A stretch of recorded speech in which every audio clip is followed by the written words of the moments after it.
11장 백성이 자신들의 고단한 삶을 두고 불평하기 시작했다. 하나님께서 그 불평을 들으시고 진노를 발하셨다. 하나님께로부터 불이 타올라 진 바깥 경계를 불태웠다. 백성이 모세에게 소리쳐 도움을 청했다. 모세가 하나님께 기도하자 불이 꺼졌다. 하나님의 불이 그들을 향해 타올랐기 때문에 그곳의 이름을 다베라, 불사름라고 했다. 백성 가운데 있던 어중이 떠중이 무리가 탐욕을 품자 이윽고 이스라엘 백성도 울며 불평을 터뜨렸다. 어째서 우리는 고기를 먹을 수 없는 거지? 이집트에서는 오이와 수박, 부추와 양파와 마늘은 말할 것도 없고 생선까지 공짜로 먹었는데 말이야. 여기에는 맛있는 것이 하나도 없다. 우리가 먹을 것이라고는 온통 만나뿐이다. 만나는 씨앗 모양이었고 겉은 송진처럼 반들반들했다. 백성이 돌아다니며 그것을 모아서 맷돌에 갈거나 절구에 넣어 곱게 빻았다. 그런 다음 냄비에 넣어 익힌 후에 빚어서 과자를 만들었다. 그 맛은 올리브 기름에 튀긴 과자 맛 같았다. 밤에 이슬이 진 위에 내리면 만나도 함께 내렸다. 모세는 온 집안이 저마다 자기 장막 앞에서 울며 불평하는 소리를 들었다. 하나님께서 크게 진노하셨다. 모세는 사태가 심각하다는 것을 깨달았다. 모세가 하나님께 아뢰었다. 어찌하여 저를 이렇게 대하십니까? 제가 이런 대접을 받을 만한 일을 하나님께 한 적이 있습니까? 제가 이들을 낳았습니까? 제가 이들의 어미라도 된다는 말입니까? 어찌하여 이 백성의 무거운 짐을 저에게 지우십니까? 왜 저에게 아이를 품은 어미처럼 이들을 안고 다니라고 하십니까? 어찌하여 이들의 조상에게 약속하신 땅에 이르기까지 이들을 안고 가라고 하십니까?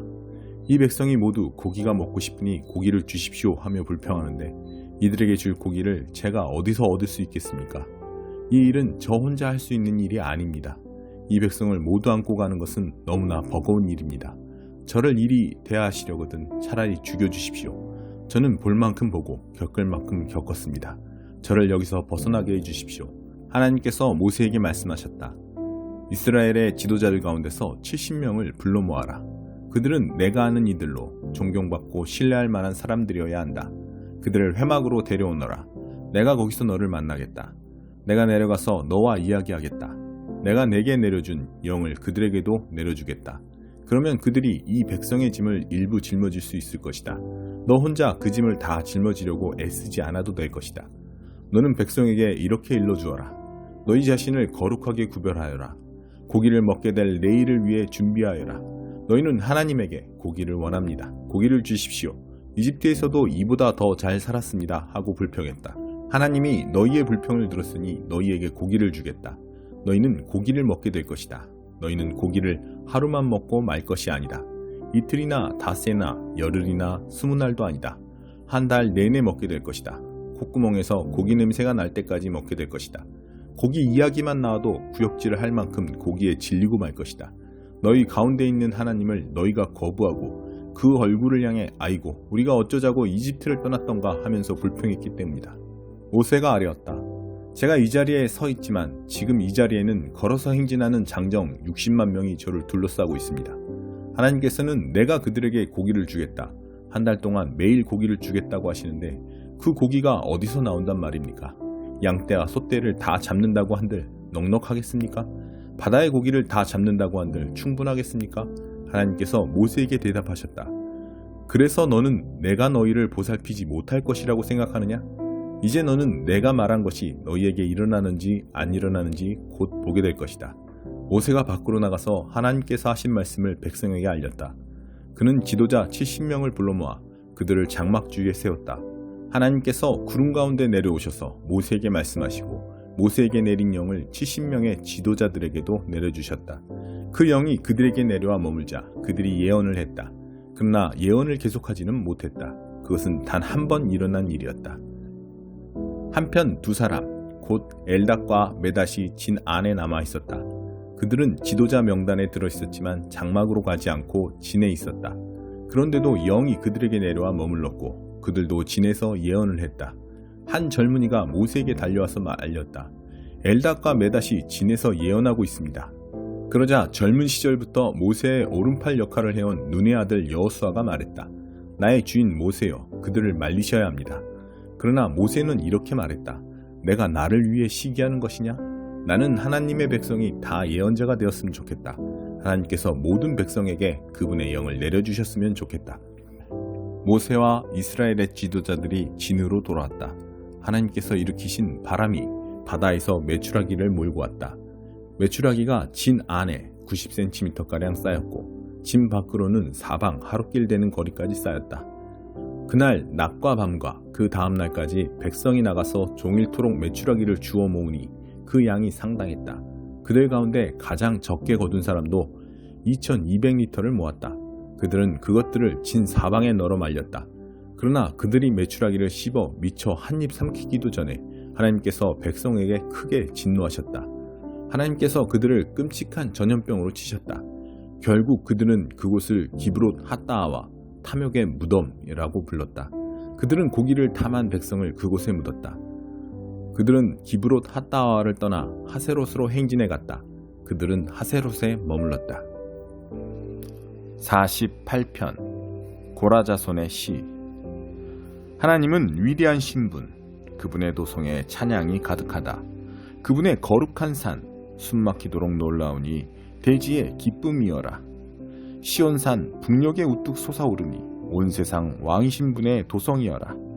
하나님께서 그 성체 안에 계시니 넘볼 자 없도다. 왕들이 도모하여 무리지어 몰려왔으나 보자마자 머리 가로젓고 뿔뿔이 도망쳤다. 해산하는 여인처럼 고통으로 몸을 바싹 구부렸구나. 주께서 거센 동풍으로 다시스의 배들을 박살내셨습니다. 우리가 그 소식을 들었고 이제 두 눈으로 똑똑히 보았습니다. 만군의 하나님이 계신 도성, 그 도성, 우리 하나님이 기초를 든든히 세우시고 영원토록 흔들리지 않게 하셨다. 하나님, 우리가 주님의 성전에서 주님의 행동하는 사랑을 깊이 새기며 기다렸습니다. 하나님, 원근각처 주님의 이름이 불리는 곳마다 할렐루야가 연달아 터져나옵니다. 주님 두 팔에 행동하는 선하심이 가득합니다. 시온산아 기뻐하여라. 유다의 딸들아 기뻐 춤춰라. 그분께서 친히 말씀하신 대로 이루신다. 시온을 돌며 그 크기를 재어보고 그 망대들을 세어보아라. 그 성벽 오래도록 눈여겨보며 그 성체 끝에 올라보아라. 그러면 다음 세대에게 하나님의 이야기 낱낱이 들려줄 수 있으리라. 마지막 때까지 영원토록 이끄시는 우리 하나님의 이야기를. 이사야 1장.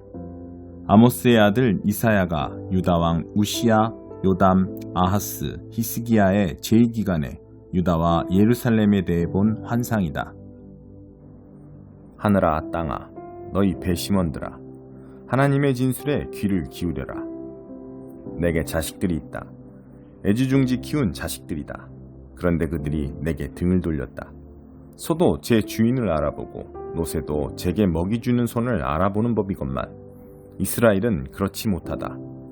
내 백성은 도무지 알지 못한다.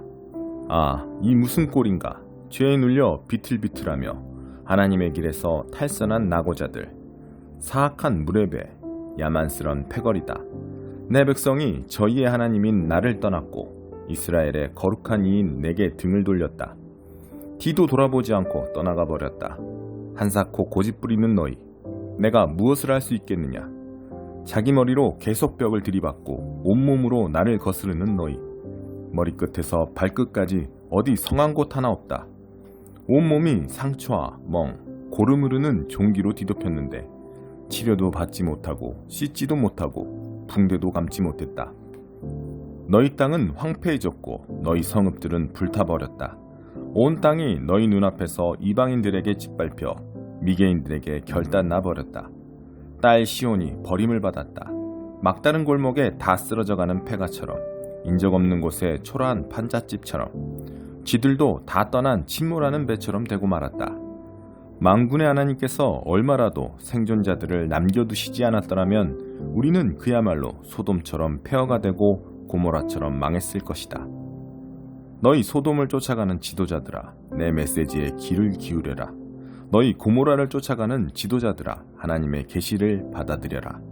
하나님께서 물으신다. 이 정신없이 널려있는 재물은 다 무엇이냐? 번제물, 순양, 포동포동한 송아지들, 나는 이미 질리도록 먹었다. 황소, 어린 양, 염소들의 피도 지겼다. 대체 어디서 배워먹은 짓들이냐? 누가 내 앞에서 이리저리 뛰어다니고 이짓저짓거리며 예배 장소에서 이렇듯 소란을 피우라고 가르치더냐? 예배 신용놀이 이제 그만 집어치워라. 가짜는 경건노름 더 이상 참아줄 수가 없다. 달마다 열리는 회합, 주마다 돌아오는 안식일, 갖가지 특별 모임, 더는 못 참겠다. 이런저런 목적의 집회들 나는 싫다. 정말 신물이 난다.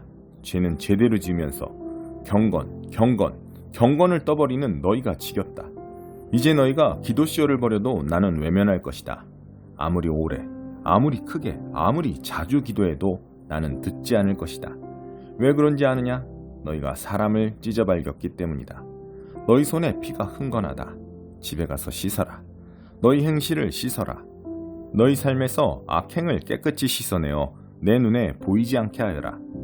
바르지 못한 일에 대해서는 아니오라고 말하여라. 선한 일을 배워 행하여라. 정의를 위해 일하여라.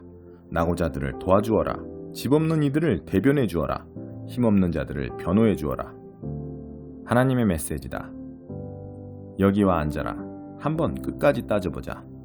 너희 죄가 피처럼 붉으냐? 눈처럼 새하얘질 것이다. 너희 죄가 주홍빛처럼 붉으냐? 양털처럼 하얘질 것이다.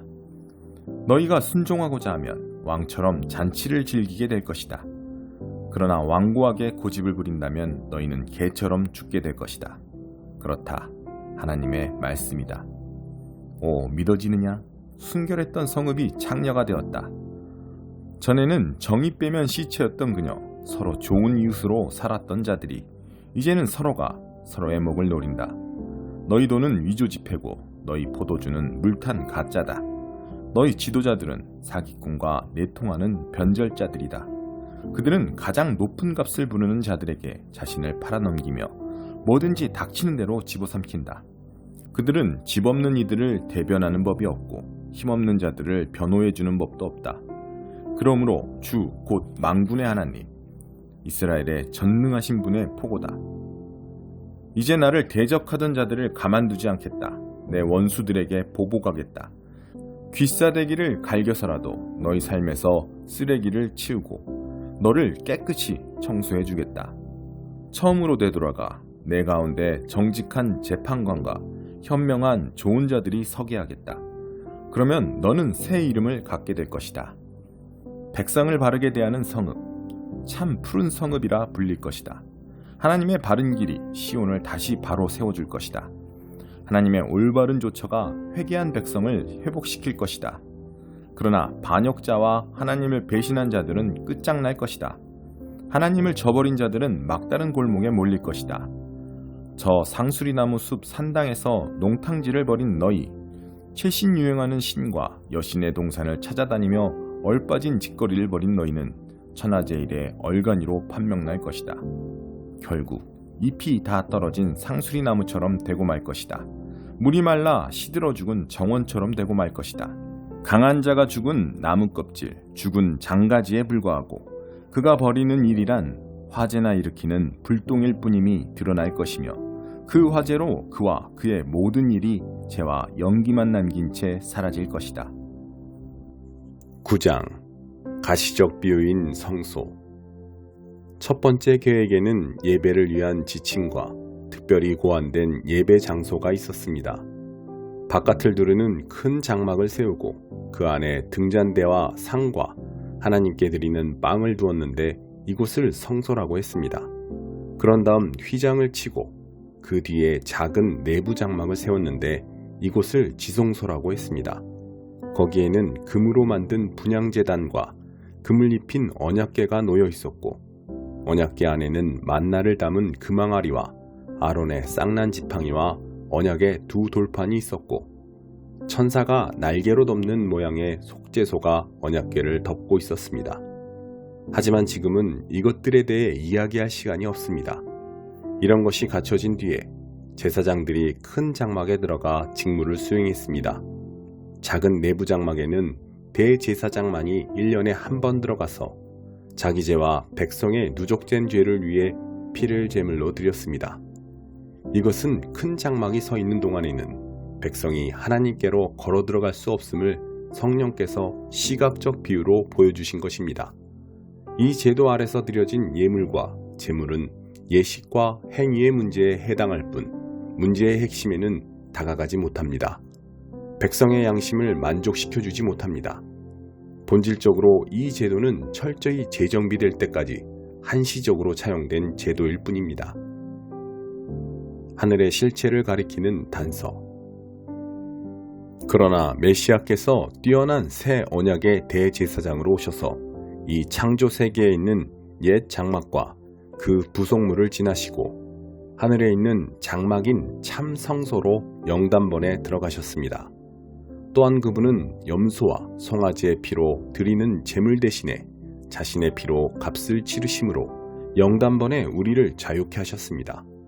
동물의 피와 정결 예식도 우리의 신앙과 행위를 실제로 깨끗하게 해준다면 하물며 그리스도의 피는 우리의 삶 전체를 안팎으로 얼마나 더 깨끗하게 해줄지 생각해 보십시오.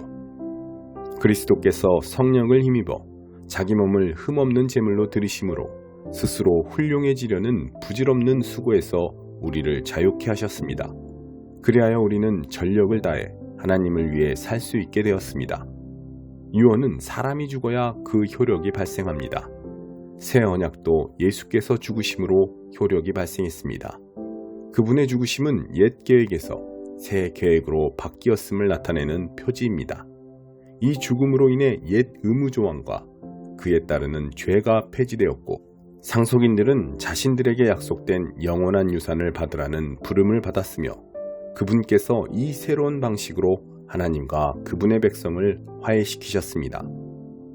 첫 번째 계획을 실행에 옮기는데도 죽음이 필요했습니다. 모세는 율법 계획, 하나님의 유언의 조항들을 전부 낭독한 뒤에 엄숙한 예식을 진행하며 제물로 바쳐진 동물의 피를 취해 언약 문서에 뿌리고 그 언약의 수혜자인 백성에게도 뿌렸습니다. 그런 다음 이것은 하나님께서 명하신 언약의 피입니다 라는 말로 그 효력을 확증했습니다. 그는 예배 장소와 그 안에 있는 모든 비품에도 똑같이 했습니다. 모세는 백성에게 이것은 하나님께서 여러분과 세우신 언약의 피입니다 라고 말했습니다. 사실 유언에 담긴 모든 내용의 효력은 죽음에 달려 있습니다. 죽음의 증거인 피가 우리의 전통 속에서 특히 죄 용서와 관련해 그토록 자주 사용된 것은 이 때문입니다. 이것으로 하늘에 있는 실체를 가리키는 그 모든 부차적 의식에서 피와 죽음이 왜 그토록 중요한 역할을 했는지 설명됩니다. 또한 지금 더 이상 동물 제물이 쓸모없고 필요 없게 된 것도 설명됩니다. 그리스도께서는 이 땅에 있는 성소로 들어가신 것이 아닙니다. 그분은 참 성소로 들어가셔서 우리 죄를 위한 희생제물로 자기 몸을 하나님께 드리셨습니다. 옛 계획 아래에 있는 대제사장들은 해마다 동물의 피를 가지고 성소에 들어갔지만 그리스도께서는 그러실 필요가 없습니다.